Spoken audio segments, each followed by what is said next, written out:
Hey, you. Yeah, you. Come over here. Do you want to see what a 5 looks like? Hello, guys. This is Michael from the IELTS Grind, and I'd like to welcome you guys here for our special video on writing task 1. Okay? A lot of you guys probably need a 6.5. There are some of you guys who are very lucky and only need a 5.5, or only need a 6, and some of you guys are very unlucky and need a 7, or very, very few of you need a 7.5, which is ridiculously hard to get. But most of you need a 6.5, and a lot of you guys are only a 5, or a 5.5. So in this video, we're going to be going over the criteria that you need to match in order to go from a 5 to a 6, because there's no way for you to go from a 5 to a 6.5 like that. Okay, we've got to work our way up there. And today, we've got some examples to show us the way.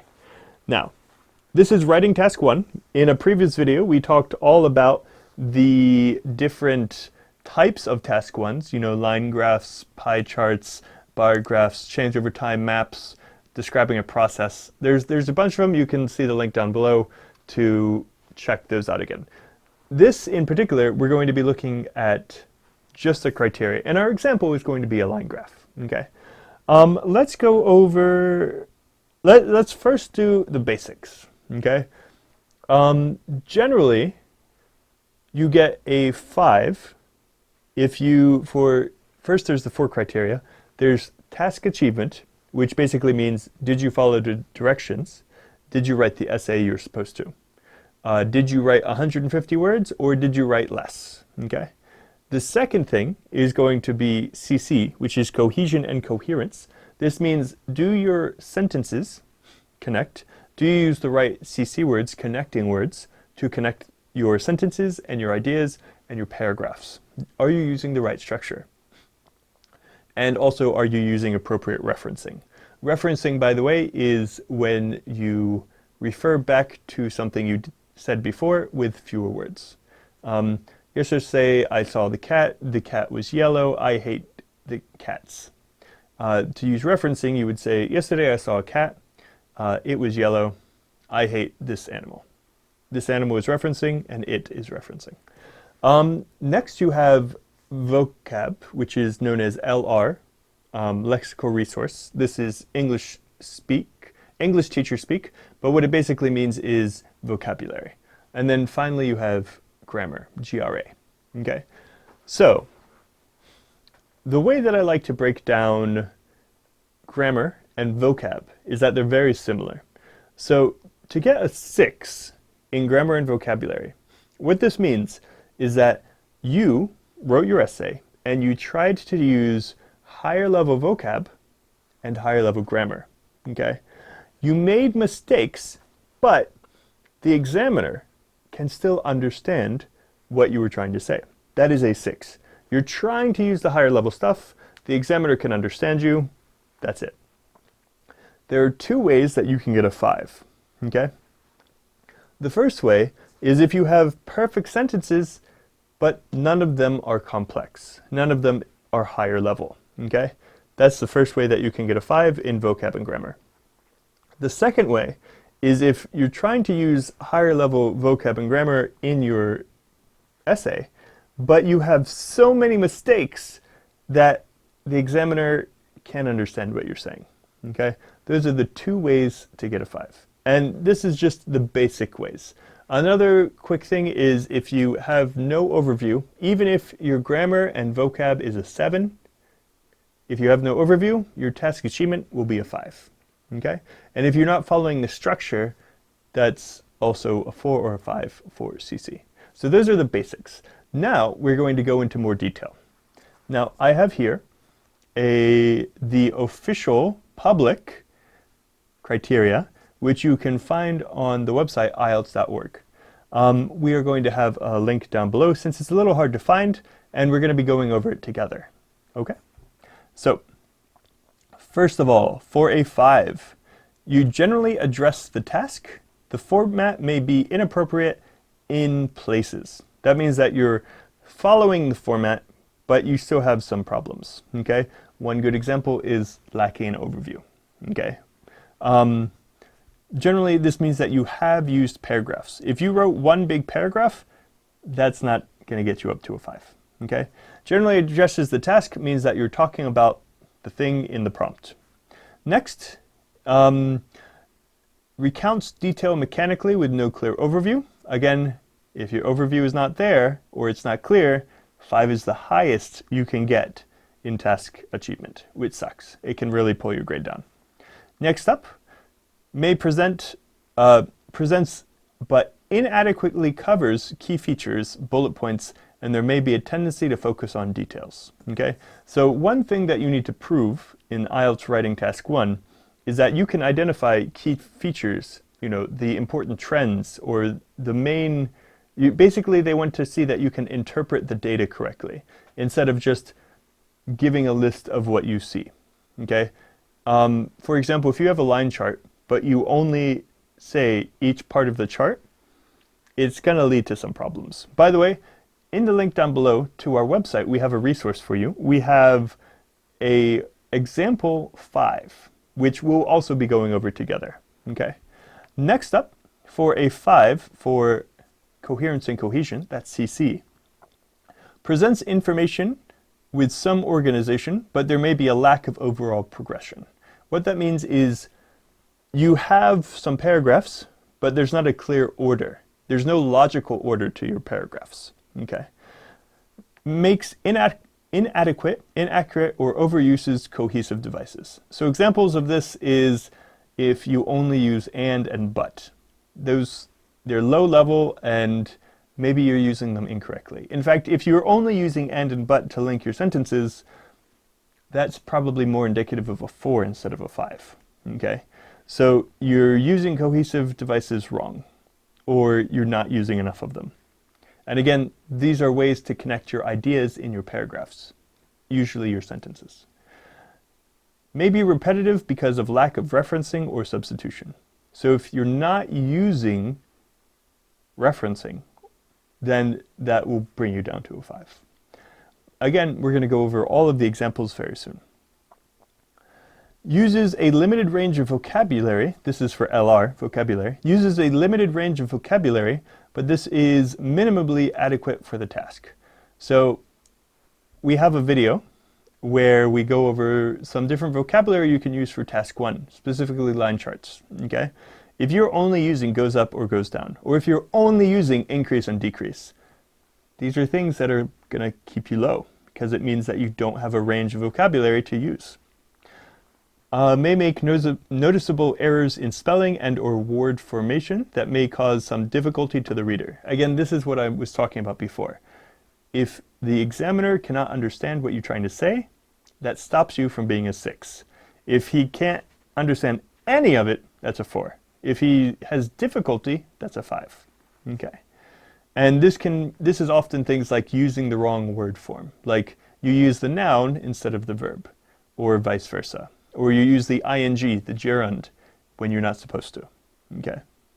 Finally, for grammar, uses a limited range of structures. So if you only use past simple, or you only use present simple, and you don't show any present perfect, and you don't show any subordinate clauses, then, or more complex sentences, this will keep you down, okay? Even if your grammar is perfect, if you're not using more complex ones, it's going to keep you at a 5. Attempts complex sentences, but those tend to be less accurate than simple sentences. Again, you're trying, but too many mistakes will keep you at a 5. And then finally, makes frequent grammatical errors and punctuation may be faulty. Errors may cause some difficulty to the reader, just like we said at the beginning of the video. So, what we're going to do now is we are going to look at my example here. Okay? If you would like, you can pause the video and read the whole thing before we go into it, and then we'll be going line by line. First, we can see this beautiful line graph. Okay? If you would like, you can try to write an essay now describing this. Okay? You know, with no preparation, you have 20 minutes, set a timer, and go. Okay. Welcome back. If you have done that, if you're just watching the video to go along for the ride, that's perfectly okay. Let's take a look at this 5 essay. And really, it's closer to a 4. It's a 4.5 to 5, honestly. First thing I'm going to do is read the whole thing. I want you to think about the things that we talked about: task achievement, CC, LR, and GRA. And I want you to decide, is it a 4 or a 5? Okay? I'm going to read the whole thing, and I want you to have those 4 categories. Put your guesses down while you listen or read.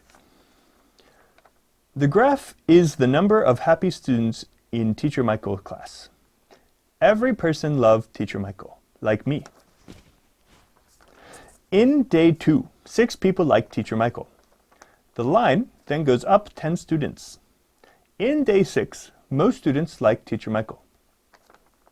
Students then go down in day 8, 4 students. From day 10 to day 14, students is only 2. I think these students lying. Everyone is loved Teacher Michael. From day 14 to day 20, more people love Teacher Michael. 10 students. On day 22, the number of students dropped to 2 again. I think they worry about IELTS exam soon. I think everyone passes tests because day 24, all 12 students like Teacher Michael. This is the highest number. All right, so again, pause and try to think about what scores you would give. All right, let's go into it. First was task achievement. If we bring up the criteria, again, link down below. Let's see. Generally addresses the task. The format may be inappropriate in places. So they do have 4 paragraphs, okay? And it does address the task. But there are some big problems here. If you remember the 3 no's from my previous video, no I, no why, and no conclusion, there are some opinions here. No I. Okay? This will mark you down in task achievement. There's also reasons. Okay? The line graph does not show any reasons, so you should not write any reasons. Again, these are dropping your task achievement score. So it doesn't address the task. The task was to just display the information in written words of the graph. Recounts details mechanically with no clear overview. There is no overview here. Every person loves Teacher Michael like me. This is not an overview. Okay. And if we look at the details here, they're just listing them. There's no organizational here. It's just mechanically day 1, day 2, day 3, day 4, day 5. This is really bad. Okay. May present presents but inadequately covers key features, bullet points, and there may be a tendency to focus on details. This is exactly what this shows. Okay. There are some key features, like this is the highest number, the last sentence. That's good. Okay. And then most students like Teacher Michael. Again, this is another key feature, but it's not organized well, and basically the student is just going detail by detail by detail. This is not good. This is 5, borderline 4. This is a very low 5. Okay. Looking next at the CC, how they organize it, they do have 4 paragraphs, but they do not have an overview, and there isn't a progression. The information is kind of, there's no logic here. There is, but it's very basic. Just going point by point, that's not good organization. Makes inadequate or overuse of cohesive devices. This actually does not have cohesive devices at all. Yeah, there's nothing connecting the sentences together. There's no after or before. There's nothing linking them, which would make it even lower than a 5, I think. And then lack of referencing. Yes, there's no referencing here. If I remember correctly, on day 22, the number of students dropped to 2 again. That is actually a really good sentence. That may bring it up. This is the highest number. Okay, because of those 2 points, that may leave it at a 5. Okay, but it's a really low 5, maybe even a 4. Uses a limited range of vocabulary, but this is minimally adequate for the task. Yet, this student is not using the correct sentence frames, which are sentences that you can easily replace the parts of to make good sentences. These are not the correct sentence frames that we use for describing a line chart. I don't see goes up, I don't see goes down, I don't see increase or decrease. There's none of that here. Except for on day 22, the number of students dropped to 2 again. Again, this is a perfect sentence, and this would be the kind of sentence that kind of brings it up from a 4 to a 5. Ooh, it's really low though. And then noticeable errors in spelling and word formation.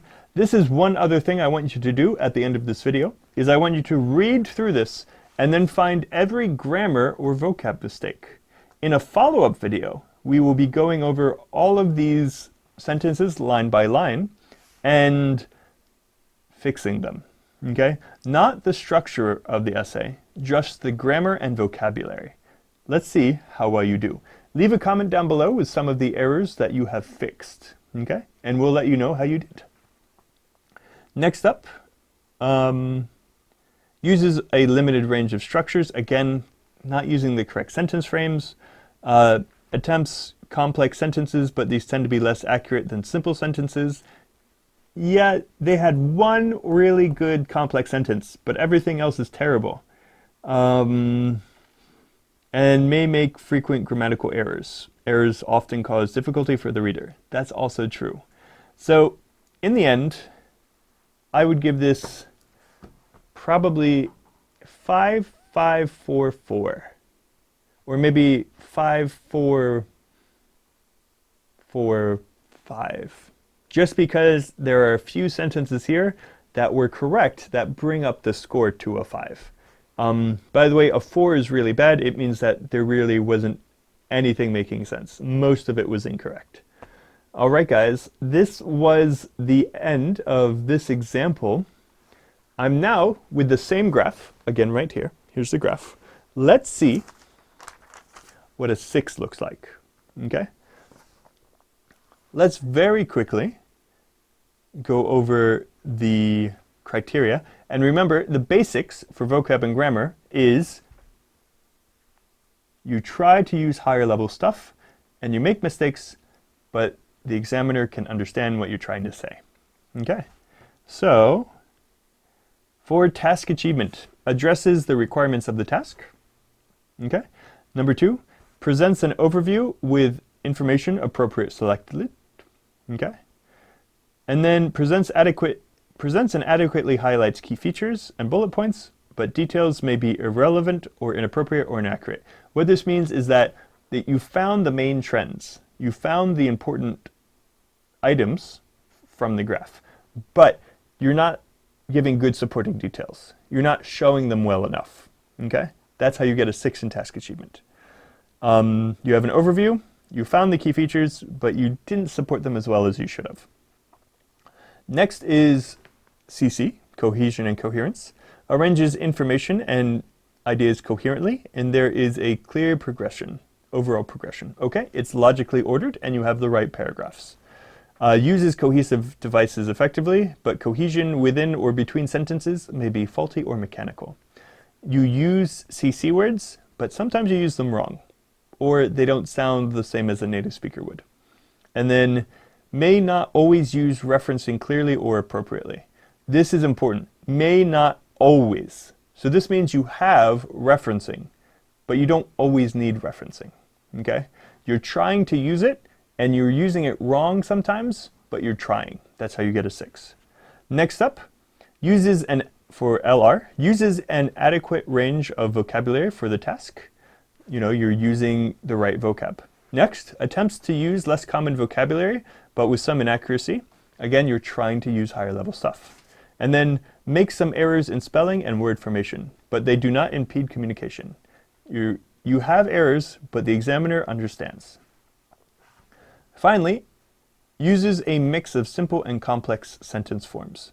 Make some errors in grammatical punctuation, but they rarely impede communication. Same as before. You're trying to use higher level stuff, and the examiner understands even though you have mistakes.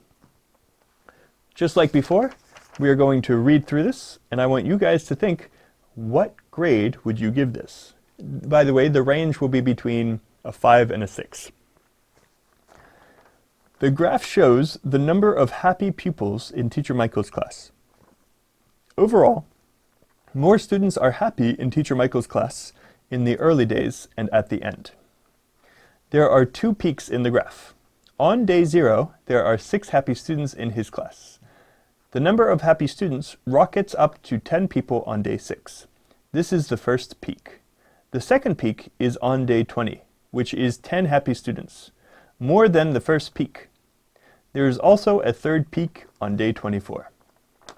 In the middle, from day 8 to 14, there are a few happy students.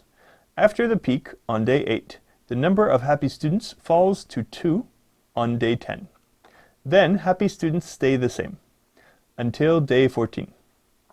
After day 14, the number of happy students rises again to second peak. Finally, between the peaks on day 20 and 24, there is a huge dip to only 2 students again. Okay, so thinking about the criteria, and again you can rewind and listen again, or read from the link below. Think about what grade the student would get. Pause. And unpause. Now, this is showing the difference between a 5 and a 6. There are still mistakes, obviously, here, but they're using the right sentence frames. They're using the right vocabulary. There are problems, but the examiner can see the meaning. Also, there is an overview. The way you can tell is because of the word overall. This is a very important CC word that tells the examiner, look, I have an overview. This is also why it's important for it to be your second sentence. And remember, the overview can be its own paragraph or in the first paragraph. Now, overall, more students are happy in Teacher Michael's class in the early days and at the end. If we look at the graph right now, we can see that this is true. And the rest of this essay is going to be proving this. Okay? There are more happy students in the beginning, and there are more happy students at the end, and in the middle, there are less happy students. That's not a bad overview. It could definitely be better, but it's true. Okay? Next, in paragraph 2, he's talking about the 2 peaks. Okay? Now, this is the first mistake for a task achievement. There are actually 3 peaks. Okay? 1 in the beginning and 2 at the end. This is an inaccuracy, and this is one of the reasons why he gets a 6 for task achievement. He starts with on day 0, there are 6 happy students in his class. This is true. The number of happy students rockets up to 10 people on day 6. Rockets up is correct vocabulary. Okay? It's inappropriate because this is not how a native speaker would use rockets up. Okay? Rocket means very steep. Okay? This is not really a rocket. This is an increase, a moderate increase. Okay? But he used the grammar correctly here. This is the first peak. This has referencing, which is good for vocabulary. The second peak is on day 20, which is 10 happy students, more than the first peak. So there's actually a grammar problem here, which is 10 happy students. If you can fix it, leave a comment down below. And of course, at the end, we'll be going through all of this in a later video. There's also a third peak on day 24. All of these details, all of these supporting details connect to the topic sentence, which is about the peaks in the graph. And that connects to his overview. This is good cohesion and coherence. He's having his ideas go together. It's still kind of choppy. Okay, a native speaker would not write an essay like this, but I can see the logic in body 1. For body 2, in the middle, from day 8 to 14, there are few happy students. There's an important grammar, there are a few happy students, is what was written down, and that's a grammar mistake, which changes the meaning and hurts his score, but still trying to show good stuff. Also, that's an okay topic sentence. After the peak on day 8, the number of happy students falls to 2 on day 10. Grammar is good here, okay? Then the happy students stay the same. Then, good CC word that wasn't there in the first essay. After day 14, the number of happy students rise again to second peak. Okay. Not a great paragraph, but, you know, still good grammar, pretty good vocab. Finally, between the peaks on day 20 and 24, there is a huge dip to only 2 students again. Again is a good CC word, and that brings us to the end of this essay. I would probably give this essay 6 for task achievement, 6 for cohesion and coherence, though it's a low 6 because it's not great, okay? It's there, but it's not great, okay? For vocabulary, 5 to 6, probably a 6, but again, it's a low 6. And then for grammar, it's the same, a 6. Again, a low 6, but I would give him 6, 6, 6, 6. Okay, which means overall of 6. Remember, they always round down. So if you have 5, 6, 6, 6, that is a 5.5. To get a 6, you need 6 across the board for the writing and the speaking. So, this is better than the first one, for sure. Okay, we are going to be looking at this one again in the next video when we talk about how to go from a 6 to a 7. But I hope you found this useful. Again, if you can find any of the grammar mistakes in the 5, please write them in the comments down below. We will be doing a line-by-line reading of how to fix it in a later video. If you have liked and found this video useful, please like and subscribe, and I will see you next time. Good luck! I know that this is difficult. I know that you're probably very tired after listening to my boring, boring voice, but you can do it. Keep working hard. I believe in you. Peace.